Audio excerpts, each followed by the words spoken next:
স্বাগতম প্রিয় ভক্তবৃন্দ। তো কেমন আছেন বলুন আপনারা? অবশ্যই ভালো থাকারই দরকার, কারণ যারা সকাল সন্ধ্যা প্রভুর নাম নিয়ে থাকেন তারা অবশ্যই ভালোই থাকে। চলুন তাহলে শুরু করা যাক। আজকে ভিডিও শুরু করার আগে আমাদের ঠাকুর দেবতা ভক্তি চ্যানেলে আপনি যদি নতুন হয়ে থাকেন তাহলে আমাদের চ্যানেলটি অবশ্যই সাবস্ক্রাইব করবেন। তাহলে সবাই আমার সাথে দুহাত তুলে বলুন, হরে কৃষ্ণ কৃষ্ণ কৃষ্ণ হরে হরে, হরে রাম রাম রাম হরে হরে। জয় শ্রীকৃষ্ণ। চলুন তাহলে শুরু করা যাক। আজ আমরা এমন একটি গুরুত্বপূর্ণ বিষয় নিয়ে আলোচনা করতে চলেছি যা শুধু একটি উৎসব নয়, বরং বিশ্বাস, আস্থা এবং ভক্তির গভীর এক প্রতীক। চড়ক পূজা এবং নীল পূজা, এই দুটি পবিত্র আচার বহু যুগ ধরে বাংলার সংস্কৃতি ও ধর্মীয় অনুভূতির সঙ্গে জড়িয়ে আছে। কিন্তু আমরা অনেক সময় অজান্তেই এমন কিছু ভুল করে বসি যা আমাদের পূজার ফলকে নষ্ট করে দেয় এবং জীবনে নেতিবাচক প্রভাব ফেলতে পারে। তাই আজকের এই আলোচনায় আমরা জানব চড়ক পুজোর দিনে কোন কোন ভুল একেবারেই করা উচিত নয় এবং নীল পূজার বিশেষ সতর্কতাগুলি কি কি। চড়ক পূজা মানেই শুধু আনন্দ, ঢাকের শব্দ, গ্রাম বাংলার মেলা নয়, এটি এক গভীর তপস্যার প্রতীক। ভক্তরা এই দিনে নিজেদের শরীরকে কষ্ট দিয়ে ভগবানের প্রতি তাদের অটল বিশ্বাস প্রকাশ করেন। নীল পূজা, যা মূলত ভগবান শিবের প্রতি উৎসর্গীকৃত, সেটিও অত্যন্ত শক্তিশালী এক সাধনা। এই দুই পূজার মধ্যে এমন কিছু নিয়ম ও নিষেধ রয়েছে যেগুলি না মানলে পূজার আসল উদ্দেশ্যই ব্যর্থ হয়ে যায়। এই পবিত্র দিনে মানুষের মন, আচরণ এবং চিন্তাভাবনা অত্যন্ত গুরুত্বপূর্ণ হয়ে ওঠে, কারণ বিশ্বাস করা হয় এই সময়ে ভগবান মানুষের কর্ম এবং ভাবনাকে গভীরভাবে পর্যবেক্ষণ করেন। তাই আজ আমরা এমন কিছু বিষয় নিয়ে আলোচনা করব যা আপনার জীবনকে সঠিক পথে পরিচালিত করতে সাহায্য করবে এবং পূজার প্রকৃত ফল লাভ করতে সহায়ক হবে। চলুন শুরু করি আজকের এই গভীর এবং গুরুত্বপূর্ণ আলোচনা। চড়ক পুজোর দিন আসলে এক ধরনের আত্মশুদ্ধির দিন। এই দিনে অনেকেই উপবাস করেন, অনেকেই ব্রত পালন করেন, আবার কেউ কেউ কঠোর তপস্যার মাধ্যমে ভগবানের কৃপা লাভের চেষ্টা করেন। কিন্তু এই সব কিছুর মধ্যেও কিছু সাধারণ ভুল আমাদের অজান্তেই হয়ে যায়। সবচেয়ে বড় ভুলগুলোর মধ্যে একটি হলো অশুদ্ধ মন নিয়ে পূজায় অংশগ্রহণ করা। শুধু বাহ্যিক আচার পালন করলেই পূজা সম্পূর্ণ হয় না। যদি মনের মধ্যে হিংসা, রাগ, লোভ বা অন্যের প্রতি খারাপ ভাবনা থাকে, তাহলে সেই পূজার কোনো মূল্য থাকে না। চড়ক পূজার মূল শিক্ষা হলো আত্মসংযম এবং আত্মনিয়ন্ত্রণ। তাই এই দিনে নিজের মনকে পরিষ্কার রাখা অত্যন্ত জরুরি। আরেকটি বড় ভুল হলো অকারণে মিথ্যা বলা বা কাউকে ঠকানো। অনেকেই ভাবেন পূজা করলেই সব পাপ ধুয়ে যাবে, কিন্তু বাস্তবে তা নয়। এই দিনে যদি আপনি কারো ক্ষতি করেন বা অন্যায় কাজ করেন, তাহলে তার ফল আরও বেশি ভয়ঙ্কর হতে পারে, কারণ এই সময়ে করা কর্মের প্রভাব অনেক বেশি শক্তিশালী বলে মনে করা হয়। নীল পূজার ক্ষেত্রেও কিছু বিশেষ সতর্কতা রয়েছে। এই পূজা মূলত ভগবান শিবের প্রতি নিবেদিত, যিনি অত্যন্ত সংবেদনশীল এবং সহজেই প্রসন্ন হন, আবার রাগও করতে পারেন। তাই এই দিনে শুদ্ধতা বজায় রাখা অত্যন্ত গুরুত্বপূর্ণ। অনেকেই এই দিনে নিরামিষ খাবার না খেয়ে আমিষ গ্রহণ করেন, যা একেবারেই অনুচিত। নীল পূজার দিন সম্পূর্ণভাবে পবিত্র থাকা উচিত। শুধু খাবার নয়, চিন্তা এবং আচরণেও পবিত্রতা থাকা জরুরি। এছাড়াও এই দিনে ঝগড়া বিবাদ করা খুবই অশুভ বলে মনে করা হয়। বাড়িতে বা বাইরে কোনো ধরনের কলহ এড়িয়ে চলা উচিত, কারণ এই দিনে শান্তি এবং ভক্তি সবচেয়ে বড় বিষয়। অনেকেই পূজার সময় মনোযোগ না দিয়ে মোবাইল বা অন্য কাজে ব্যস্ত থাকেন। এটিও একটি বড় ভুল। পূজার সময় সম্পূর্ণভাবে ভগবানের প্রতি মনোযোগ দেওয়া উচিত, কারণ সেই সময়টাই সবচেয়ে পবিত্র। চড়ক পূজার সঙ্গে জড়িয়ে আছে অনেক লোকাচার ও প্রথা, কিন্তু সব প্রথা অন্ধভাবে অনুসরণ করা ঠিক নয়। কিছু কিছু প্রথা সময়ের সঙ্গে সঙ্গে পরিবর্তিত হওয়া উচিত। বিশেষ করে এমন কিছু কাজ যা শরীরের ক্ষতি করে বা অন্যের জন্য বিপজ্জনক, সেগুলি এড়িয়ে চলা উচিত। এই দিনে অনেকেই কেবলমাত্র লোক দেখানোর জন্য পূজা করেন। এটি সম্পূর্ণ ভুল। ভক্তি কখনো প্রদর্শনের বিষয় নয়, এটি সম্পূর্ণভাবে অন্তরের বিষয়। আপনি যতটা আন্তরিকভাবে পূজা করবেন, ততটাই তার ফল পাবেন।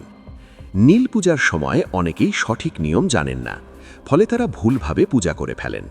এর ফলে পূজার ফল পাওয়া যায় না। তাই আগে থেকে সঠিক নিয়ম জেনে নেওয়া অত্যন্ত জরুরি। এই দিনে দান ধ্যান করা খুবই শুভ বলে মনে করা হয়। কিন্তু দান করার সময় অহংকার করা উচিত নয়। মনে রাখতে হবে, আপনি দান করছেন ভগবানের জন্য, নিজের নাম প্রচারের জন্য নয়। অনেকেই এই দিনে অতিরিক্ত আনন্দে মেতে ওঠেন এবং পূজার মূল উদ্দেশ্য ভুলে যান। এটি একেবারেই উচিত নয়। আনন্দ অবশ্যই থাকবে, কিন্তু তার সঙ্গে ভক্তিও থাকা জরুরি। চড়ক পূজা আমাদের শেখায় কষ্ট সহ্য করার মাধ্যমে আত্মার উন্নতি করা যায়, কিন্তু এই কষ্ট যেন কখনোই নিজের বা অন্যের ক্ষতির কারণ না হয়, সেটিও মনে রাখা দরকার। এই দিনে যারা ব্রত পালন করেন তাদের জন্য বিশেষ সতর্কতা রয়েছে। ব্রত ভঙ্গ করা বা নিয়ম না মানা খুবই অশুভ বলে মনে করা হয়, তাই ব্রত পালন করার আগে নিজের সামর্থ্য বুঝে নেওয়া উচিত। আরেকটি গুরুত্বপূর্ণ বিষয় হল পরিষ্কার পরিচ্ছন্নতা।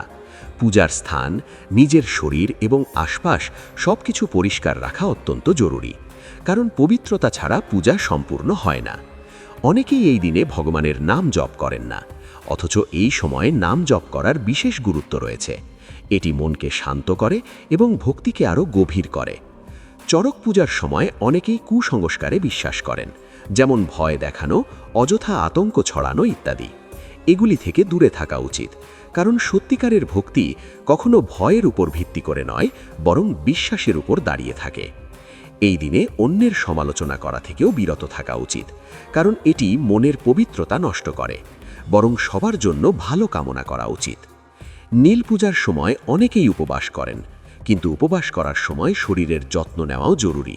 অসুস্থ হয়ে পড়লে পূজার আসল উদ্দেশ্যই নষ্ট হয়ে যায়।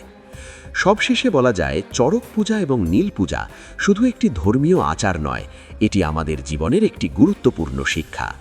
এটি আমাদের শেখায় কিভাবে নিজের ভিতরের খারাপ দিকগুলোকে দূর করে ভালো মানুষ হওয়া যায়।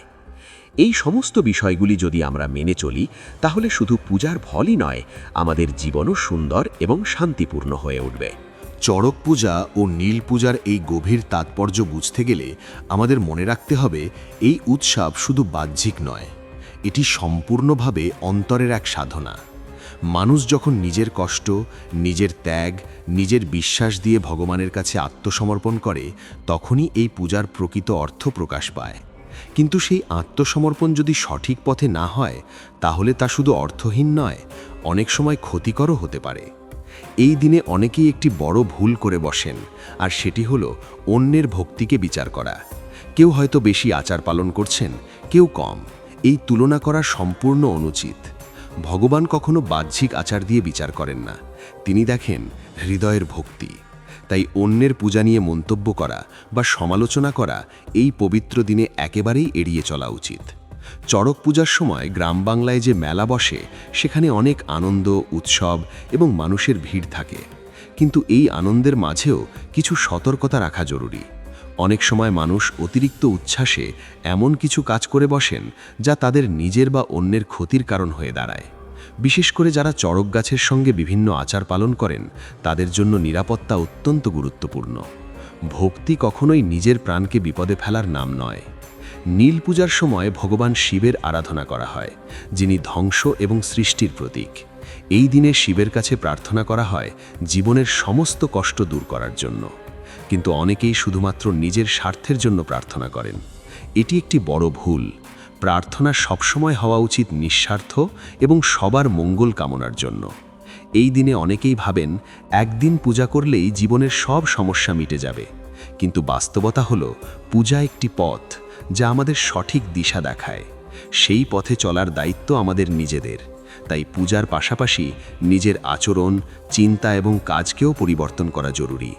আরেকটি বড় ভুল হলো পূজার সময় অধৈর্য হয়ে পড়া। অনেকেই চান সঙ্গে সঙ্গে ফল পেতে, কিন্তু ভক্তির ফল কখনো তাড়াহুড়ো করে পাওয়া যায় না। এটি সময় সাপেক্ষ এবং ধৈর্যের পরীক্ষা। তাই এই দিনে ধৈর্য ধরে নিজের বিশ্বাসকে দৃঢ় রাখা অত্যন্ত জরুরি। চড়ক পূজার সঙ্গে জড়িয়ে আছে অনেক পুরনো বিশ্বাস এবং প্রথা, কিন্তু সব বিশ্বাসই যে সঠিক তা নয়। কিছু কিছু ক্ষেত্রে মানুষ অন্ধভাবে এমন কিছু কাজ করেন যা বিজ্ঞান বা যুক্তির সঙ্গে মেলে না। ভক্তি মানে অন্ধবিশ্বাস নয়, বরং সচেতন এবং সঠিক পথ অনুসরণ করা।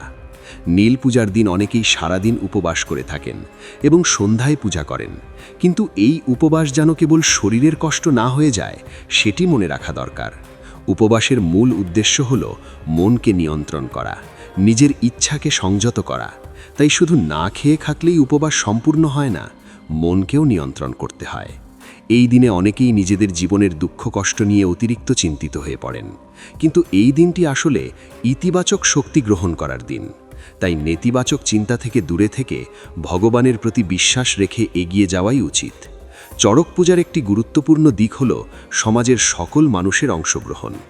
এই দিনে ধনী গরিব ছোট বড় সবাই একসঙ্গে মিলিত হন। তাই এই দিনে কারো সঙ্গে বৈষম্য করা বা কাউকে ছোট করে দেখা খুবই ভুল। ভক্তির জগতে সবাই সমান। অনেক সময় দেখা যায় কিছু মানুষ এই পবিত্র উৎসবকে ব্যবহার করেন নিজেদের স্বার্থসিদ্ধির জন্য। তারা ভক্তির নামে প্রতারণা করেন বা মানুষকে ভুল পথে পরিচালিত করেন। এই ধরনের মানুষদের থেকে দূরে থাকা অত্যন্ত জরুরি। নীল পূজার সময় ভগবান শিবকে দুধ, জল, বেলপাতা ইত্যাদি দিয়ে পূজা করা হয়, কিন্তু এই উপাচারগুলি দেওয়ার সময় শুদ্ধতা বজায় রাখা অত্যন্ত গুরুত্বপূর্ণ। অনেকেই তাড়াহুড়ো করে বা অযত্নে এই কাজগুলি করেন, যা একেবারেই উচিত নয়। এই দিনে অনেকেই রাত জেগে পূজা করেন বা কীর্তন করেন। এটি অবশ্যই একটি ভালো বিষয়, কিন্তু শরীরের সীমা অতিক্রম করা উচিত নয়। শরীর সুস্থ না থাকলে ভক্তিও সঠিকভাবে করা যায় না। চড়ক পূজার সময় অনেকেই নিজেদের ইচ্ছা পূরণের জন্য মানত করেন, কিন্তু মানত করার আগে নিজের সামর্থ্য এবং দায়িত্ব বুঝে নেওয়া উচিত। এমন কিছু প্রতিশ্রুতি দেওয়া উচিত নয় যা পরে পালন করা সম্ভব হবে না। এই দিনে পরিবেশের প্রতিও আমাদের দায়িত্ব রয়েছে। অনেক সময় পূজার কারণে পরিবেশ দূষিত হয়। এটি এড়িয়ে চলা উচিত, কারণ প্রকৃতিও ভগবানের একটি রূপ। নীল পূজার সময় অনেকেই বিশেষ মন্ত্র জপ করেন, কিন্তু সেই মন্ত্রের অর্থ না জেনে শুধু উচ্চারণ করা ঠিক নয়। মন্ত্রের অর্থ বুঝে মন দিয়ে জপ করলে তার প্রভাব অনেক বেশি হয়। এই দিনে পরিবারের সঙ্গে সময় কাটানো এবং একসঙ্গে পূজা করা খুবই গুরুত্বপূর্ণ। এটি পরিবারের বন্ধনকে আরও মজবুত করে এবং সবার মধ্যে ইতিবাচক শক্তি ছড়িয়ে দেয়। চড়ক পূজা আমাদের শেখায় জীবনের কষ্টকে কিভাবে শক্তিতে পরিণত করা যায়। এই শিক্ষা যদি আমরা আমাদের দৈনন্দিন জীবনে প্রয়োগ করতে পারি, তাহলে আমাদের জীবন অনেক সহজ এবং সুন্দর হয়ে উঠবে। নীল পূজা আমাদের শেখায় ধ্বংসের মধ্যেও সৃষ্টি লুকিয়ে থাকে। জীবনে যতই সমস্যা আসুক না কেন, তার মধ্যেই নতুন কিছু শুরু করার সুযোগ থাকে। এই সমস্ত বিষয়গুলি যদি আমরা হৃদয়ে ধারণ করতে পারি, তাহলে শুধু একটি দিনের পূজা নয়, আমাদের পুরো জীবনই একটি পবিত্র সাধনায় পরিণত হবে। আশা করি চড়ক পূজা এবং নীল পূজার এই গুরুত্বপূর্ণ সতর্কতাগুলি আপনার জীবনের সঠিক পথ দেখাবে এবং আপনাকে ভক্তির প্রকৃত অর্থ বুঝতে সাহায্য করবে। মনে রাখবেন, ভক্তি কখনো শুধুমাত্র আচার নয়, এটি একটি অনুভূতি, একটি বিশ্বাস, যা আমাদের জীবনকে আলোকিত করে। যদি আপনি এই ধরনের আরও ধার্মিক এবং আধ্যাত্মিক বিষয়ে জানতে চান, তাহলে অবশ্যই ঠাকুর দেবতা ভক্তি চ্যানেলের সঙ্গে যুক্ত থাকুন। ভগবানের আশীর্বাদে আপনার জীবন সুখ, শান্তি এবং সমৃদ্ধিতে ভরে উঠুক, এই কামনা করি। সবাই মিলে দুহাত তুলে আমার সাথে একবার বলুন, হর হর মহাদেব, জয় শ্রী মহাকাল।